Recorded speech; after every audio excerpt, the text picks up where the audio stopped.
안녕하세요. 노동법을 준수하자! 연세노무사TV 김준수 노무사입니다. 오늘은 2021년도 한 해 뜨거운 감자였던 1년 계약직 근로자 연차 유급 휴가 일수에 대해 알아보도록 하겠습니다. 작년 한 해 고용노동부와 법원 간의 판단이 달라 실무적으로 혼선이 있었는데요. 이 부분은 2021년 12월 16일 깔끔하게 정리가 되었습니다. 지금 바로 시작해 보겠습니다.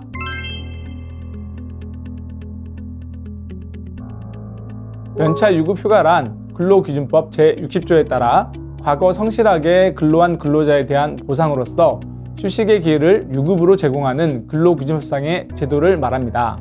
사용자는 1년간 80% 이상 출근한 근로자에게 15일의 유급 휴가를 주어야 하며 계속 근로 1년 미만 또는 1년간 80% 미만 출근한 근로자에게는 1개월 개근 시마다 1일의 유급 휴가를 주어야 합니다.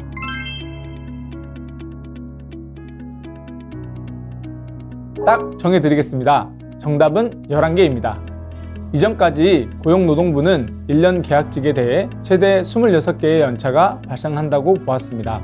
그러나 2021년 10월 14일 대법원 판결은 1년 기간직 근로계약을 체결한 경우 최대 11일의 연차가 부여된다고 판시하였고, 이에 고용노동부는 2021년 12월 16일 행정해석을 변경하여 대법원과 같이 최대 11일의 연차가 발생된다고 보았습니다.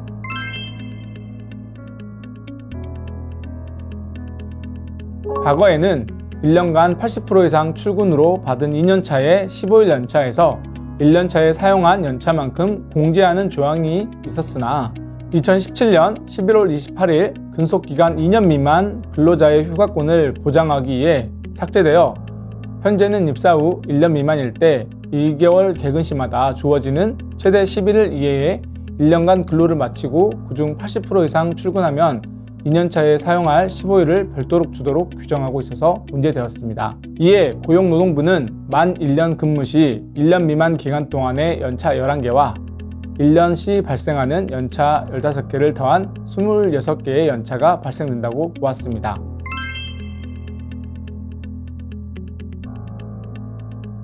대법원은 그 이유에 대해 2018년도 5월 29일 시행된 근로기준법의 개정 이유는 최초 1년간 연차휴가를 사용한 경우 그 다음에 연차휴가가 줄어드는 것을 방지하기 위한 것이므로 이를 근거로 1년 동안만 근로를 제공한 근로자에게 제60조 제2항과 제1항이 중첩적으로 적용된다고 볼 수가 없다고 보았고, 기간제 근로는 기간이 만료됨으로써 근로자로서의 신분관계가 당연히 종료되는 근로 형태이므로 연차휴가를 사용할 권리도 전년도 1년간의 근로를 마친 다음 날 발생하기 때문에 그 전에 퇴직 등으로 근로관계가 종료된 경우에는 연차휴가를 사용할 권리가 없다고 보았습니다.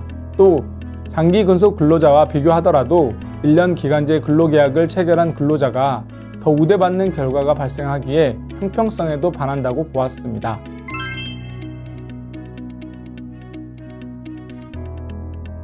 예를 들어 2021년 1월 1일에 입사한 사람이 그 다음에 2022년 1월 1일까지 근로 후 1월 2일에 퇴사한 경우 1년의 근로를 마친 다음 날 근로관계가 있으므로 1년 미만일 때 1개월 개근 시마다 주어지는 연차 최대 11일과 함께 1년간 80% 이상 출근율 요건을 충족함에 따라 주어지는 15일의 연차도 확정적으로 발생하여 최대 26일이 됩니다.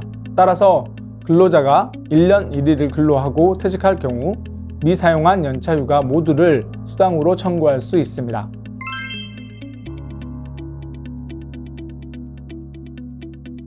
예를 들어 2021년 1월 1일부터 2023년 12월 31일까지 만 3년을 근로했다면 그 마지막 해에 다음날 근로관계에 있지 않으므로 마지막 1년간 80% 이상 출근율에 따른 연차휴가는 발생하지 않고 같은 조 제4항에 따른 가산휴가도 발생하지 않으며, 이에 따라 마지막 해의 근로에 따른 연차휴가와 가산휴가에 대한 미사용 수당을 청구할 수 없습니다. 따라서 3년간 총 발생할 수 있는 연차일 수는 1년 미만 11개 더하기 2021년 1월 1일에 발생한 15개, 2023년 1월 1일에 발생한 15개, 총 41개입니다.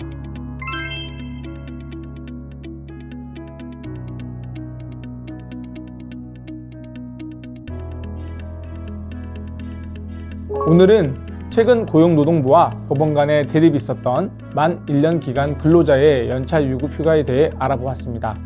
계속 바뀌는 법령 및 판례에 대해 지속적인 노동관계 법령을 연세노무사TV와 함께하세요. 지금까지 노동법을 준수하자! 연세노무사TV 김준수 노무사였습니다. 감사합니다.